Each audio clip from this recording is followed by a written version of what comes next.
Hey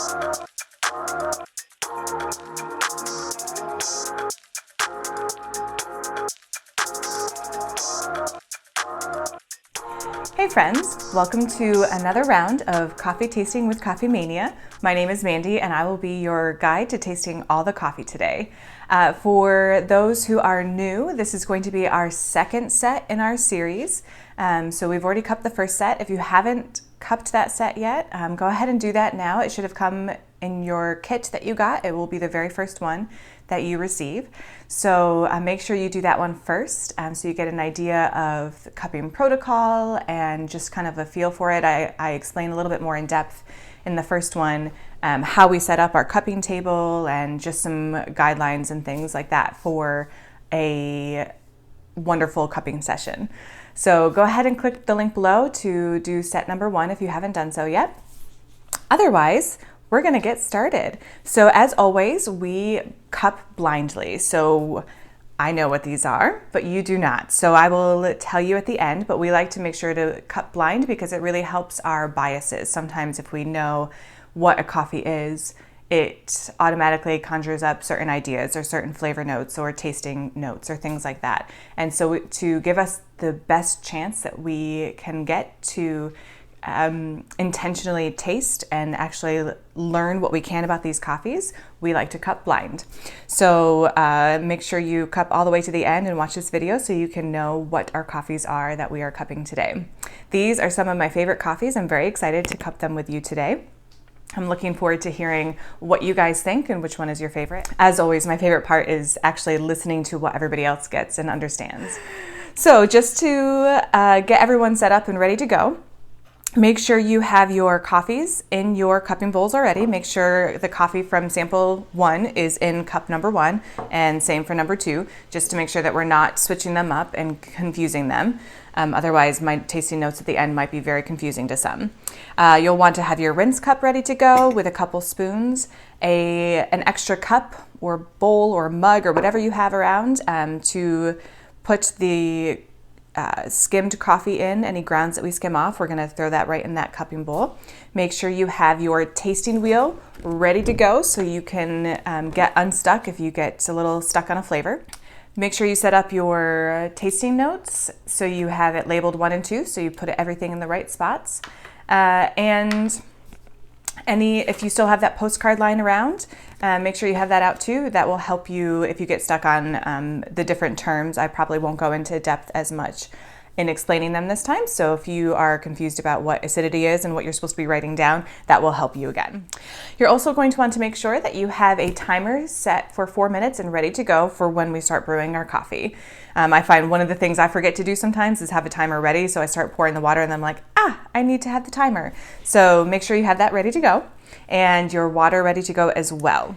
Also, just a reminder to put away any candles or any other scents that might be around you as you're cupping at home to make sure that you give yourself the best chance to smell only what's in the coffee itself. So if you have recently put on any lotion or anything, go ahead and wash your hands so that when you're raising the cup to your nose, you're not getting other scents in there besides what's in the coffee.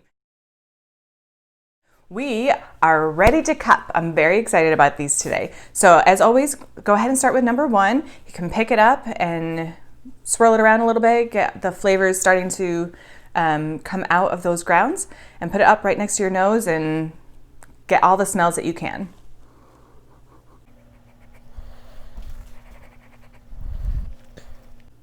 Go ahead and go back and forth between the two, writing down whatever you can think of. Just a reminder, there are no wrong answers. This is very subjective. So write down whatever you're thinking and whatever it reminds you of. Again, it doesn't have to be on the flavor wheel. It can be just a memory of something you smelled one time or something you tasted one time. There are no wrong answers. You're not going to get a bad grade for this. So just have fun and explore the coffee yourself.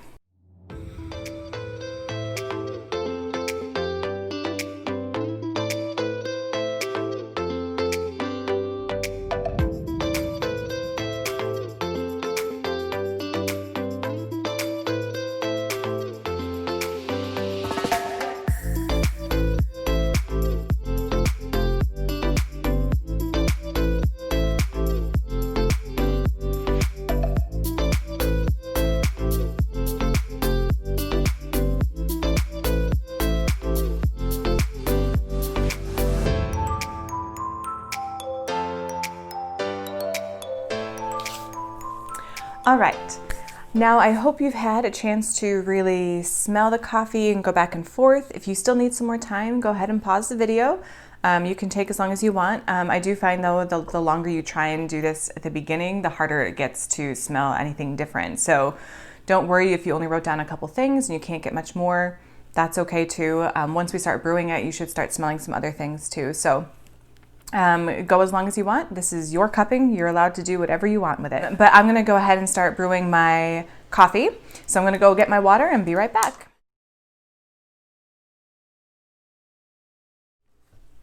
Okay, I have got my water ready to go and I've got my timer all set to go.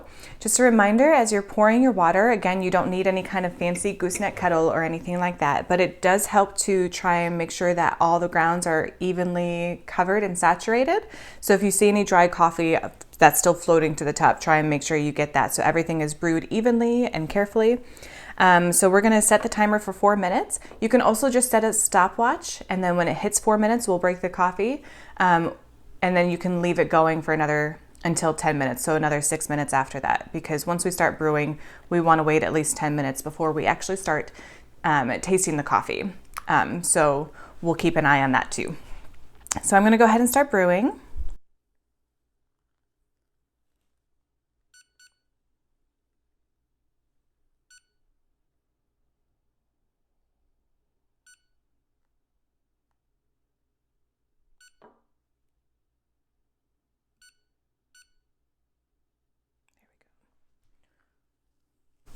And again, make sure that you have your coffee near the edge so that you don't have to move your coffee at all once it starts brewing. All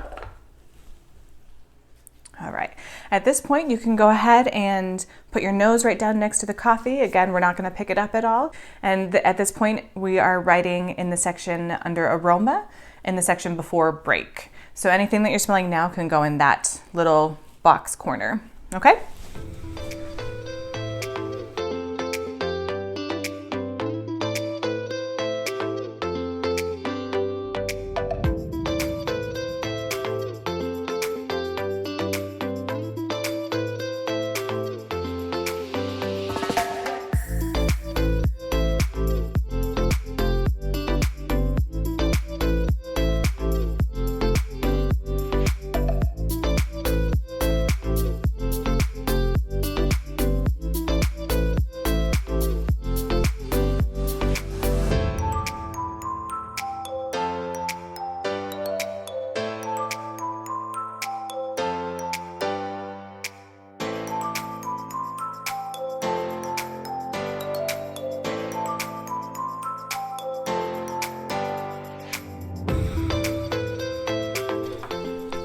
Okay, it is time to break the coffee.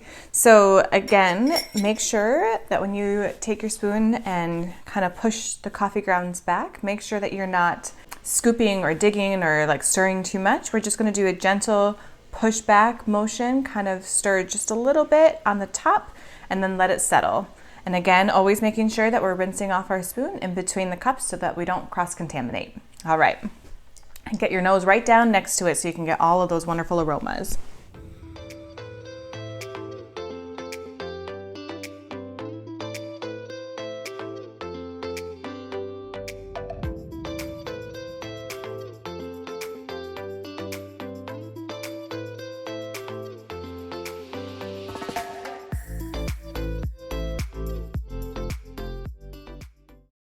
All right, we're gonna let it settle. As you can see, I pushed some of my grounds even too far over. I filled this one a little too full.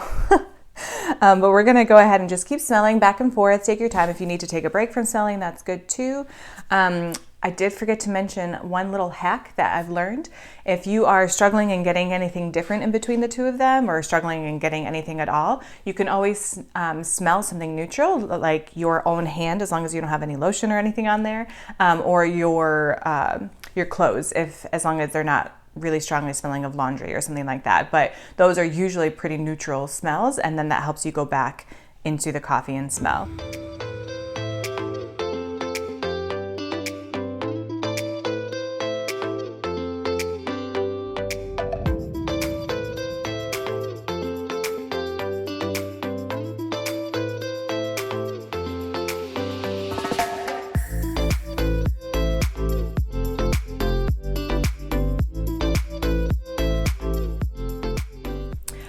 right, at this point, hopefully you've had time to go back and forth. We're nearing about 10 minutes that it's been brewing, so I'm going to go ahead and skim the coffee. And this is when we take both of our spoons and gently scoop whatever, skim whatever is on the top right off and into our extra bowl over here.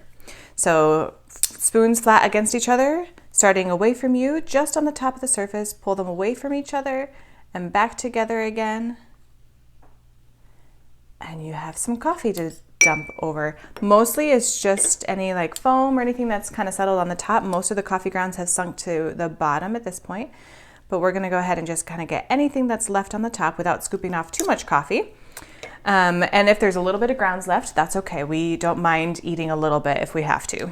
At least I don't mind. Hopefully you don't mind. And again, rinsing off in between. We're gonna scoop this one. I made a little bit more of a mess with this one, so don't mind me. I might need a third round on this guy. I will just avoid that crusty edge there that has a little bit too much coffee grounds stuck on the side. That's my bad. All right, that's not bad. All right, so now we've got about 10 minutes that we have been brewing this coffee, and so it should be cool enough to start sipping on. So we're gonna go ahead and get into the flavor section, the best part. Take your cupping spoon that you have here. We're gonna slurp our coffee. Remember, we don't have manners when we're tasting coffee, so.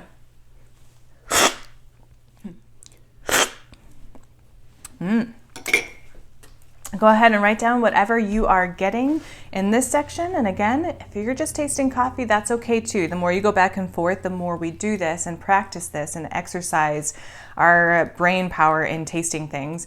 And the more we exercise tasting new things and tasting multiple coffees, the more it becomes easier to actually distinguish between certain flavors and tastes and things that we're getting.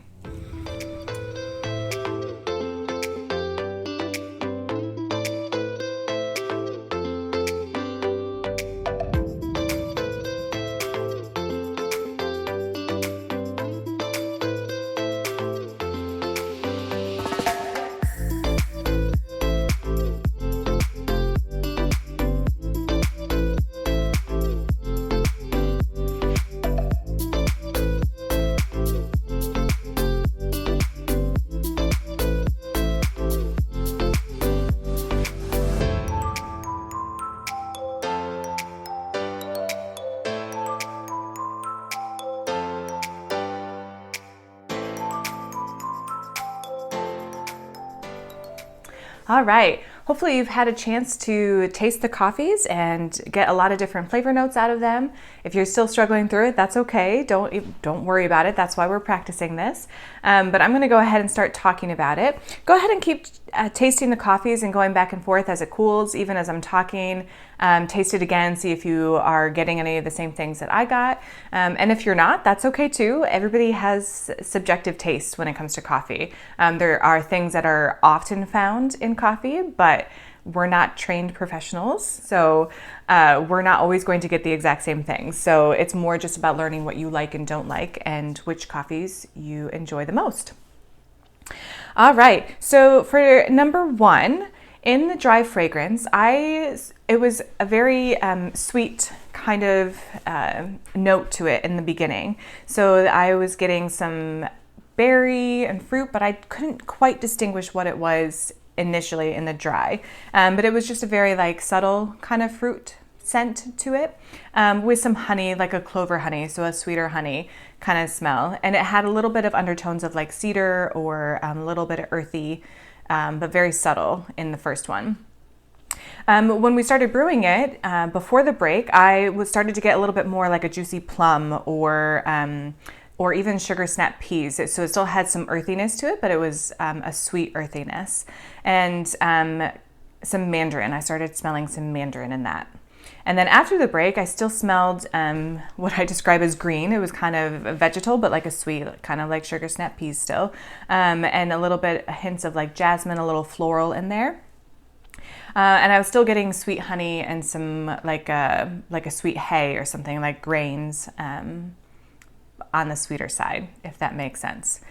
And so that's what I was smelling after we broke the coffee. And then in the taste, I definitely got mandarin. It was a nice juicy coffee, a little bit of milk chocolate in there, and still some earthy like cedar, something a little sweet. Not that I've ever eaten cedar, but it had that kind of a taste to it as you're tasting.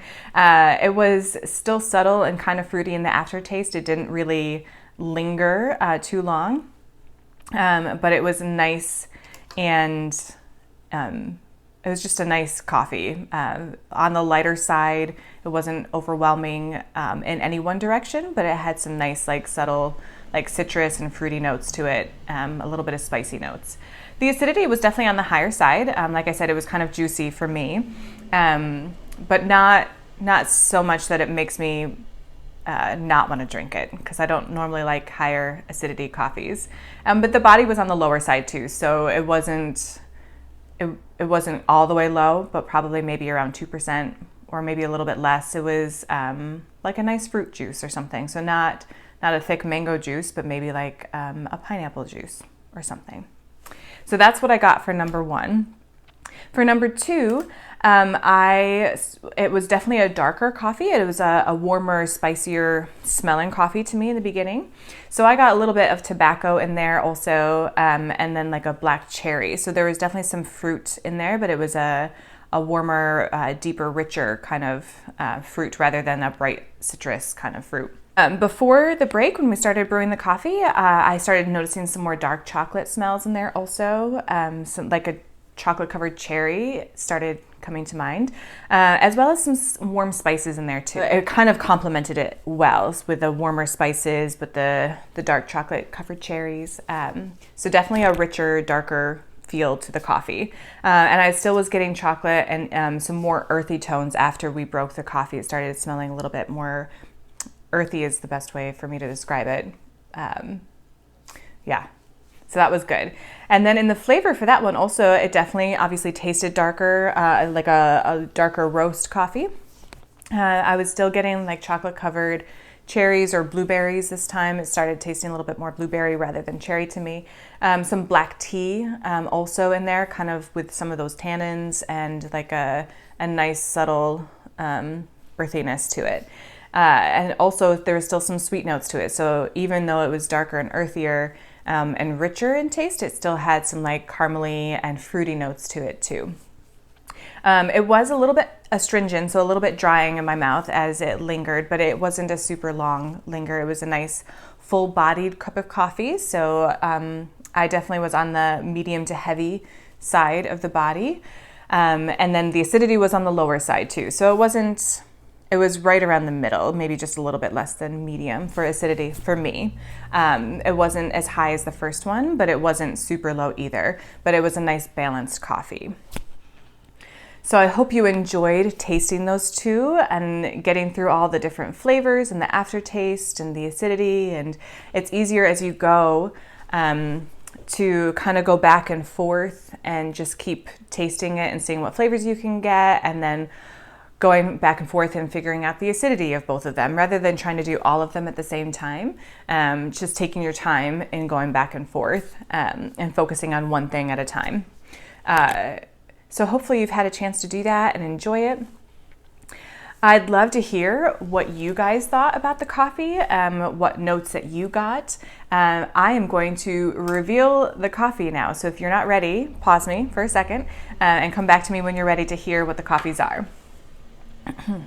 All right, so number 1, well, first off, both of them are a blend of coffee. So here at Coffee Mania, we have 8 regular blends and 2 decaf blends, and almost all of them are actually blended after we roast the coffee. So a blend can be anywhere from 2 to 4 coffees around here anyway. That's what we do.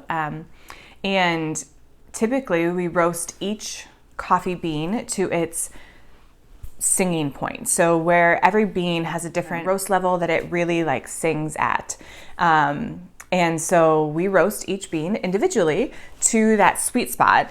And then we blend them together to make the perfectly balanced cup of coffee. 2 of our coffees we actually blend together first and then roast, because we roast it at a lighter roast and to a specific point together, and it works well in that case. So both of these are blends. One of them is a pre-roast blend and one is a post-roast blend. So for number one, this one is our It's Electric, and this is a pre-roast blend. So this is one that we do blend together first and then roast together at the same time. And this one is a blend of our Kenyan coffee currently and our Indonesian coffee. I believe at the moment we're using Sumatra. Now, the lovely thing about blends is that we can use different kinds of coffee. Even if that specific origin is not available anymore, we are able to blend coffees in such a way that if we have to substitute a Sumatra for a Bali, both of them are Indonesians, but if we have to substitute one because we can't get the Bali anymore, you will still end up with the same tasting coffee because of the distinct notes in each of those. So that's the lovely thing about blends. You will have consistency throughout the years, even when regions have a drought and can't produce coffee or some different things like that. So that's one of the big reasons that we blend around here. And we have in the past used Bali, but currently we're using Sumatra in our It's Electric. And it is blended with our Kenyan, which we've also used Tanzanian before. And so that's the lovely thing about blends. This one is a light roast. It's our lightest roast that we offer here as far as our blends go. And it is an excellent cup of coffee with some citrus notes, but some earthy notes too. It's just a nice blend of both. If you're looking for a lighter roasted coffee, this is a great way to go. It is also known as a mocha java. So there is a port, or was, I think it's still there, in Yemen called Mocha, and a port in Indonesia called Java. And so oftentimes they were both large coffee exporters at one time. And so when they would blend coffees from both of those, that is known as a mocha java blend. So if you ever see a coffee that claims to be a mocha java, that's usually what it means. It doesn't necessarily mean that it's chocolatey tasting, even though that's what we think of when we hear the word mocha.